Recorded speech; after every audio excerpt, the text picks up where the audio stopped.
I pulled into my driveway after 2 weeks away, exhausted from the red-eye flight from Vancouver.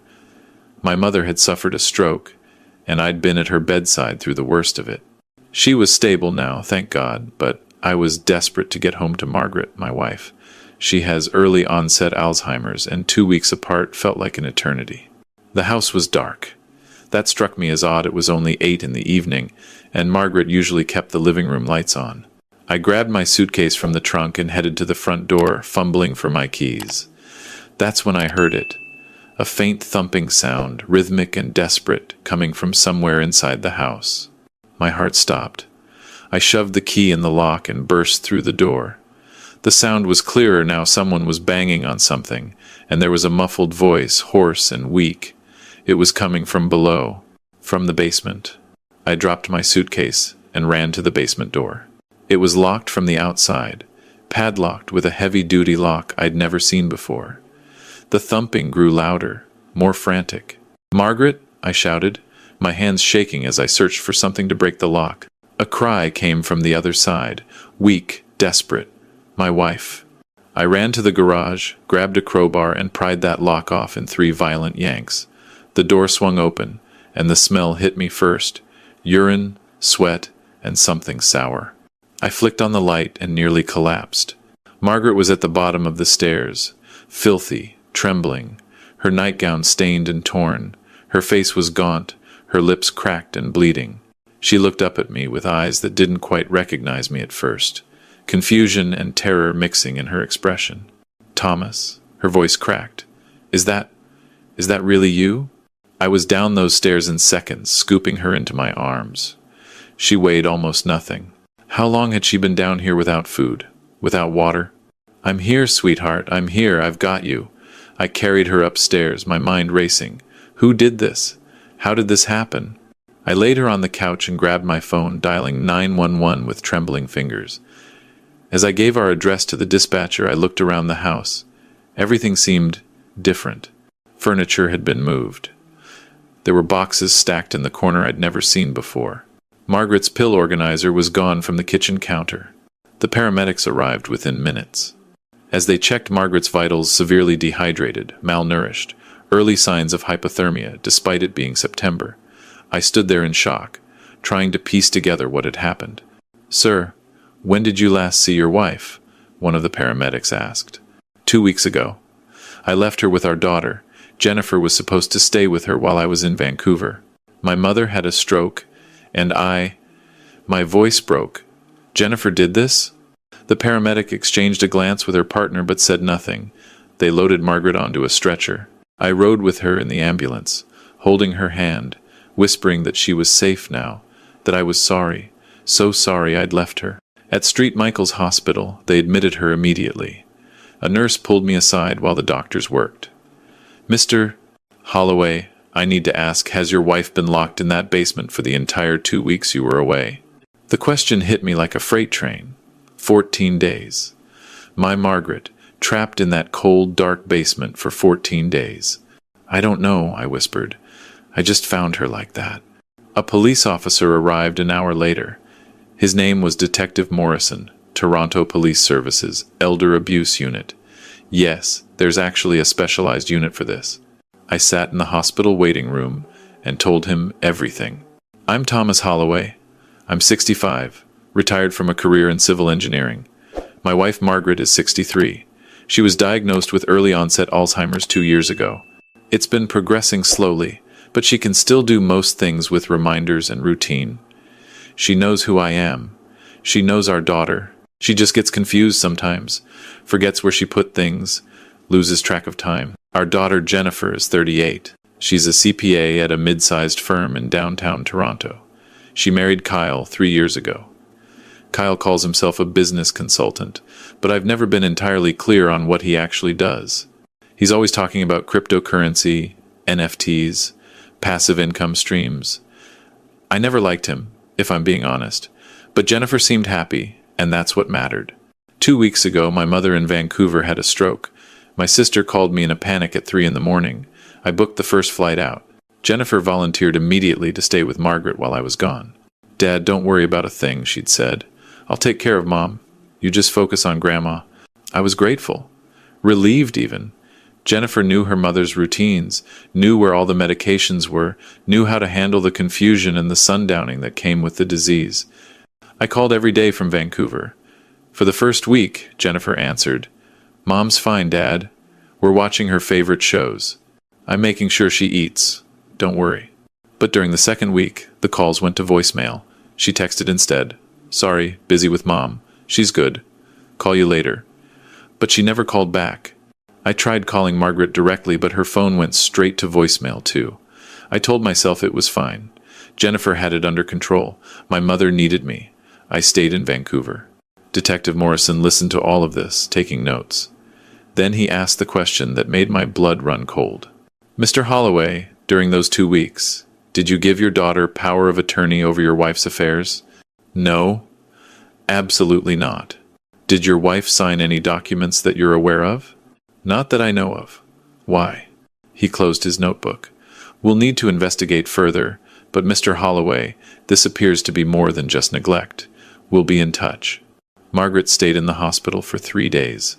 They rehydrated her, treated her for malnutrition and exposure, and ran a battery of tests. She kept asking where Jennifer was. "Where's Jenny? She was just here. She was making me lunch." "No, sweetheart, she wasn't." On the second day, while Margaret was sleeping, I went home to look around more carefully. I needed to understand what had happened. What I found made me physically ill. The basement door had been padlocked from the outside. There was a bucket in the corner. That's what Margaret had used as a toilet. A thin blanket on the concrete floor. No food. No water. The light bulb had been removed from the socket. My wife, who sometimes forgets what day it is, but who can still laugh at silly jokes and loves watching the Blue Jays play, had been locked in darkness for 2 weeks. Upstairs, I found more disturbing evidence. Jennifer's laptop was still on the kitchen table, password conveniently saved. I'm not proud of what I did next, but I looked through her files. What I found was methodical, calculated, evil. There were scanned documents, power of attorney papers, with Margaret's signature, real estate documents, bank statements, and a file labeled Investment Opportunity, Kyle's Fund. I sat there for an hour, reading through everything, my hands shaking so hard I could barely click the mouse. Here's what they'd done. The first week I was gone. Jennifer had taken Margaret to a lawyer's office, some sketchy notary in Scarborough, not our family lawyer. She'd had Margaret sign POA documents, using her Alzheimer's confusion to convince her it was just paperwork for Dad. The notary apparently didn't ask many questions. Margaret's signature was shaky, but recognizable. With that POA, Jennifer had accessed our bank accounts. She'd withdrawn $75,000 from our savings money we'd carefully set aside for Margaret's future care as her Alzheimer's progressed. She'd also taken out a home equity line of credit against our house for another $100,000. We'd owned our home in Leslieville outright for 20 years. Now we owed the bank $100,000. All that money, $175,000, had been transferred to something called Thornhill Capital Management. 3 clicks later, I discovered that Thornhill Capital was Kyle's company, a numbered corporation registered just 6 months ago. Its business? Cryptocurrency investment and blockchain consulting. In other words, Kyle was running some kind of crypto scheme, and they'd used my wife's confusion and my absence to fund it. But here's the part that made me want to vomit. They couldn't let Margaret talk to me. If I'd called the house, Margaret would have told me something was wrong. Even with her Alzheimer's, she'd know something wasn't right. So they needed to keep her quiet. Their solution? Lock her in the basement. I found a text exchange between Jennifer and Kyle from day 3. Kyle: "She keeps crying for your dad. This isn't going to work." Jennifer: "She'll forget. Give it another day. The confusion helps." Kyle: "What if someone checks on her?" Jennifer: "Who? Dad's in Vancouver. Mom's friends haven't visited in months because of her condition. We're fine." They'd planned this. They'd knowingly locked a confused, vulnerable woman in a basement to steal her life savings. I called Detective Morrison immediately. He came to the house with 2 other officers. I showed them everything: the laptop, the documents, the text messages, the state of the basement. "Mr. Holloway," Morrison said carefully, This is elder abuse, financial exploitation, and unlawful confinement. We'll need your wife's testimony when she's able, but there's more than enough here for charges. Where's my daughter now? I asked. We don't know yet. Do you have an address for her? I did. Jennifer and Kyle lived in a condo in Liberty Village, about 20 minutes away. Detective Morrison made a call, and within an hour, officers were dispatched to their address. They weren't there. But what the officers found in that condo would lead to even more charges. The place was nearly empty. Furniture was gone. Closets cleaned out. But in the trash, and this is where they got sloppy, officers found bank statements, paperwork for one-way tickets to Portugal, and a printed email from a property management company in Lisbon about a 6-month rental. They were planning to run, take the money, and disappear to a country with no extradition treaty for financial crimes. But they'd left too much evidence behind, and they'd underestimated how quickly I'd return. My mother's recovery was faster than expected, and I'd come home 3 days earlier than originally planned. If I'd stayed in Vancouver for the full 2 weeks as planned, Margaret might have died in that basement. Jennifer and Kyle would have discovered her body, played the devastated daughter, and been on a plane to Lisbon before anyone asked questions. Detective Morrison was blunt about it. Your early return saved your wife's life. That realization that my daughter, the little girl I'd taught to ride a bike, who'd cried in my arms when her goldfish died when she was 7, had been willing to let her own mother die for money. I couldn't process it. The manhunt began. Toronto police issued warrants for Jennifer and Kyle. Their faces were on the news within 48 hours. Daughter and son-in-law wanted in elder abuse case. The media had a field day. My phone wouldn't stop ringing, reporters, neighbors, people from my old workplace reaching out. I ignored all of it. My focus was Margaret. She was released from the hospital on day 4, still weak but recovering physically. Mentally, though, she was confused. She kept asking where Jennifer was. Is Jenny coming for dinner? She'd ask. No, sweetheart. Not tonight. Did I do something wrong? Why won't she visit? How do you explain to someone with Alzheimer's that their daughter is a monster, that the woman she gave birth to, raised, and loved had locked her in a basement to steal from her? I couldn't. So I just held her hand and said, Jenny's busy right now, but I'm here. I'm not going anywhere. On day 6, Jennifer and Kyle were arrested at Pearson Airport. They'd tried to board a flight to London, England, their first stop before connecting to Portugal. Border services flagged them immediately. Detective Morrison called me within the hour. We've got them. They're in custody. I felt nothing. No relief, no satisfaction, just emptiness. The charges came down like a hammer. 2 counts of elder abuse, 2 counts of financial exploitation of a vulnerable person, 2 counts of unlawful confinement, 2 counts of fraud over $5,000, and 1 count of forgery related to the POA documents. Kyle faced additional charges related to his investment fund, which turned out to be, surprise, a Ponzi scheme. He'd taken money from at least 30 other investors, all elderly or vulnerable people, promising 40% returns on cryptocurrency trades that never actually happened. He was just shuffling money around, paying old investors with new investor money. Classic fraud. The Crown attorney assigned to the case, a sharp woman named Patricia Chen, met with me a week after their arrest. She laid out the case in detail. Mr. Holloway, this is one of the most egregious elder abuse cases I've seen in my career. The premeditation, the exploitation of your wife's cognitive condition, the financial devastation they caused, this is serious. We're pushing for maximum sentences. How long? I asked. Elder abuse with unlawful confinement, combined with the financial exploitation? We're looking at 8 to 12 years for Jennifer, 10 to 15 for Kyle because of the additional fraud charges. And the money? Patricia's expression softened. That's going to be harder. Kyle's fund is bankrupt. The money is gone, spent, moved offshore, or paid to early investors to keep the scheme running. We'll pursue restitution orders, but I want you to be realistic about recovery. In other words, the $175,000 was gone. Our savings, our home equity, vanished into Kyle's crypto scam. I asked the question that had been haunting me. Did she know? Jennifer, did she know what Kyle was doing was fraud? Patricia opened the evidence file. Based on the emails and texts we've recovered, yes, She knew. She helped him recruit investors, including two of her co-workers from her accounting firm. She created fake financial statements for the fund. She was an active participant. My daughter wasn't a victim of her husband's scheme. She was a co-conspirator. The bail hearing was painful. Jennifer's lawyer argued for release, pending trial, no criminal record, ties to the community, low flight risk despite the Portugal thing. The Crown argued the opposite, clear flight risk, destruction of evidence, ongoing danger to Margaret. The judge sided with the Crown. Bail denied.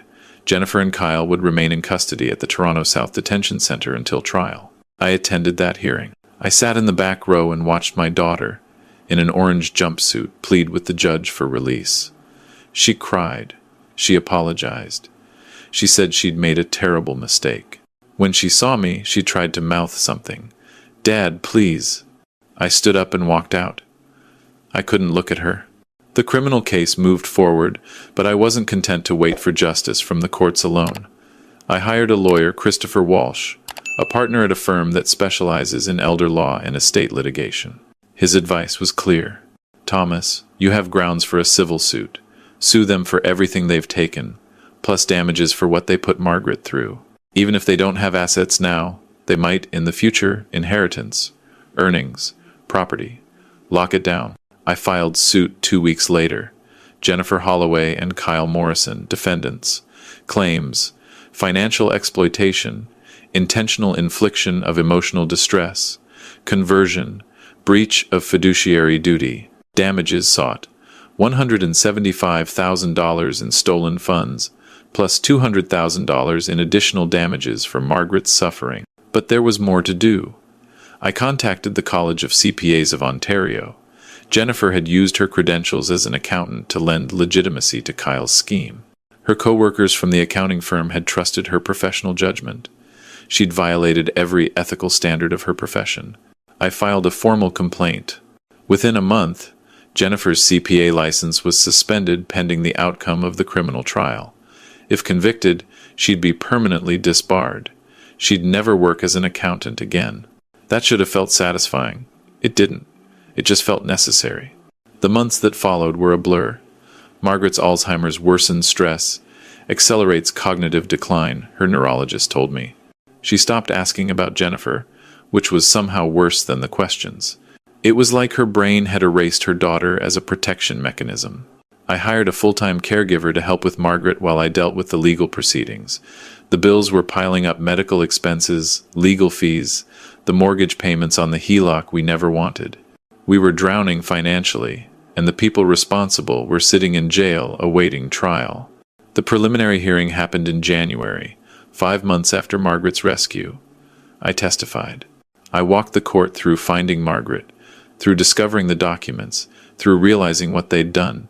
Jennifer's lawyer tried to paint her as a victim, too manipulated by Kyle, desperate for money, suffering from her own mental health issues.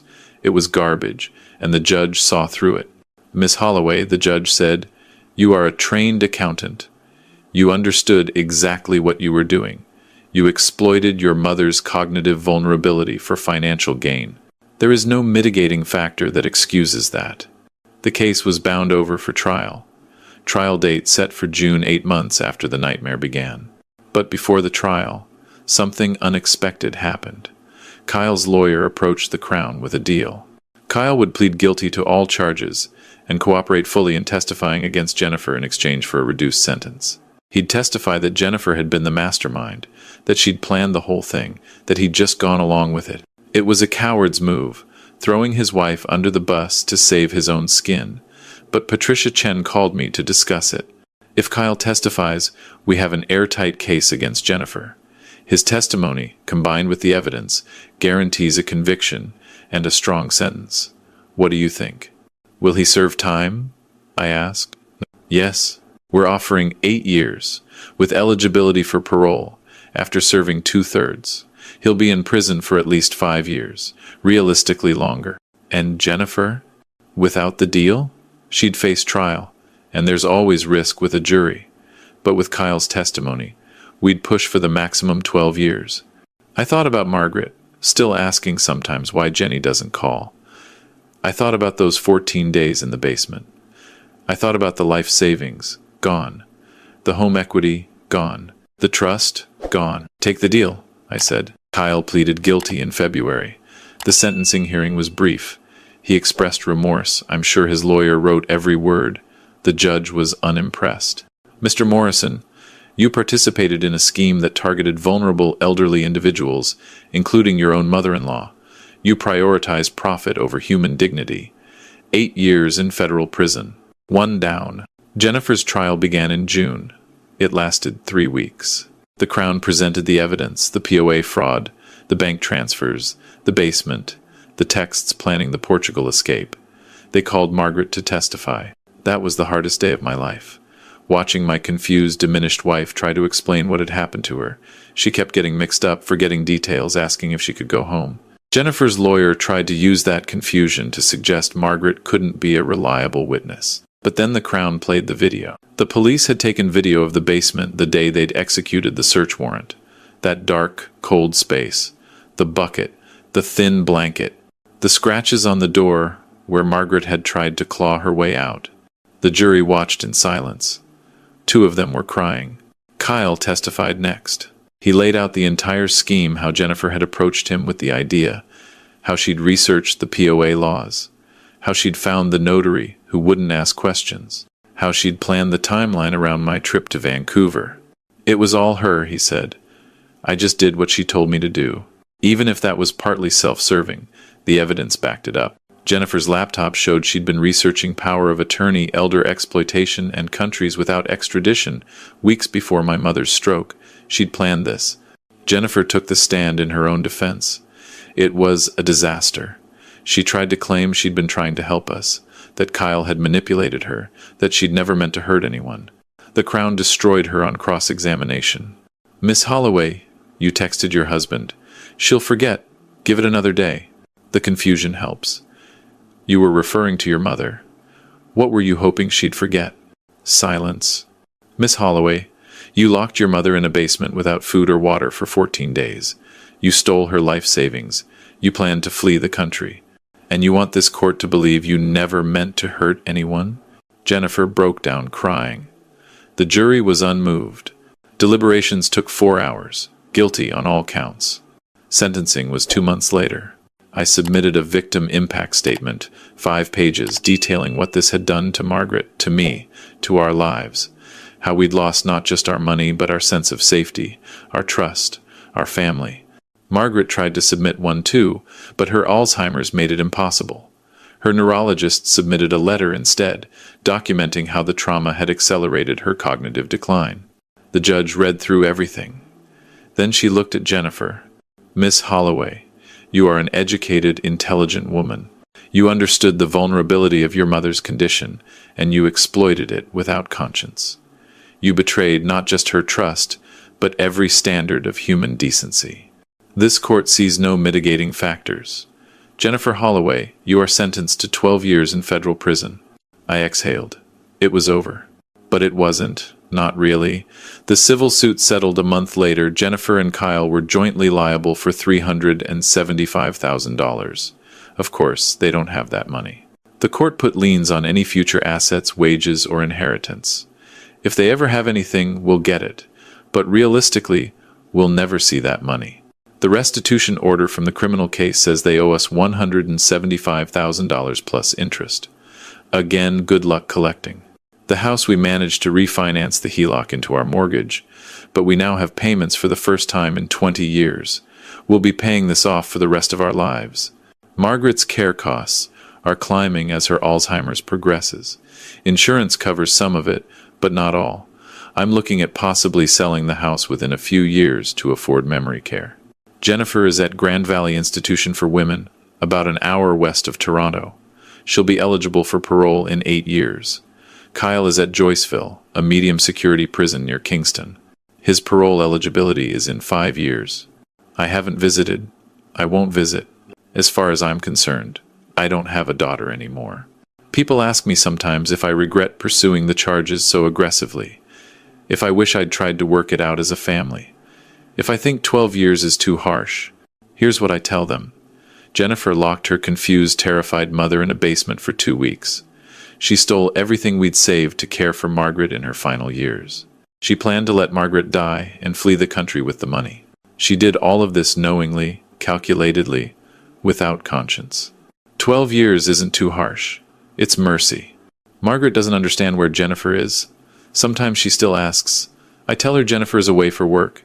It's easier than explaining the truth to someone who won't remember the explanation anyway. Last month, Margaret forgot who I was for the first time. She looked at me, really looked at me, and asked who I was and what I was doing in her house. It only lasted an hour before she recognized me again. But it's begun. The final stage. I think about that sometimes, how Jennifer stole not just our money, but our time. The time Margaret and